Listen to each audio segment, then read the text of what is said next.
আজকে আপনারা দেখেছেন অতি সম্প্রতি আমাদের প্রধানমন্ত্রী দুইবার ভারতে চলে গিয়ে তিনি কি করেছেন। তার বোধহয় আমার যেটা আমার চুক্তি ছিল, আমাকে ক্ষমতায় বসাও, আমার সব কিছু আমি দিয়ে দেব, বাংলাদেশের সব কিছু দিয়ে দেবে।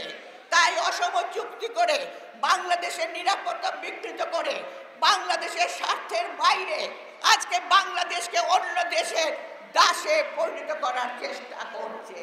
তাই ভাই ও বোনেরা, আপনারা সেই জনগণ যারা দেশের স্বাধীনতার জন্য অনেকে স্বামী হারিয়েছেন, অনেকে সন্তান হারিয়েছেন, আমাদের রক্তের উপর যে স্বাধীনতা, সেই রক্তে সেই স্বাধীনতা আমরা কখনো ধ্বংস করতে দেব না।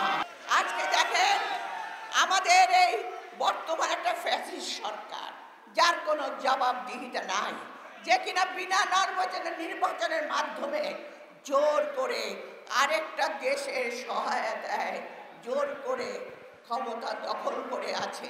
আজকে আমি বাংলাদেশের জনগণের কাছে আহ্বান জানাচ্ছি, আপনারা যেভাবে নির্বাচন বর্জন করে এই সরকারকে না বলেছেন, তেমনি আজকে দেশনেত্রী বাংলাদেশ মুক্তির জন্য আমাদের সঙ্গে এক কাতারে নেমে ঠিক একইভাবে আমাদের সঙ্গে আজকে রাজপথে নেমে আসুন।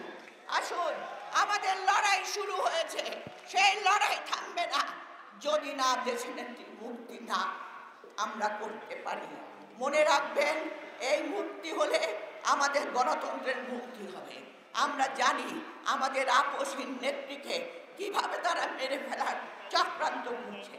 অনতিবিলম্বে যদি মুক্তি না দেয়, তাহলে এই আন্দোলন ভয়াবহ রূপ ধারণ করবে, এর পরিণতি কোনোদিন ভালো হবে না।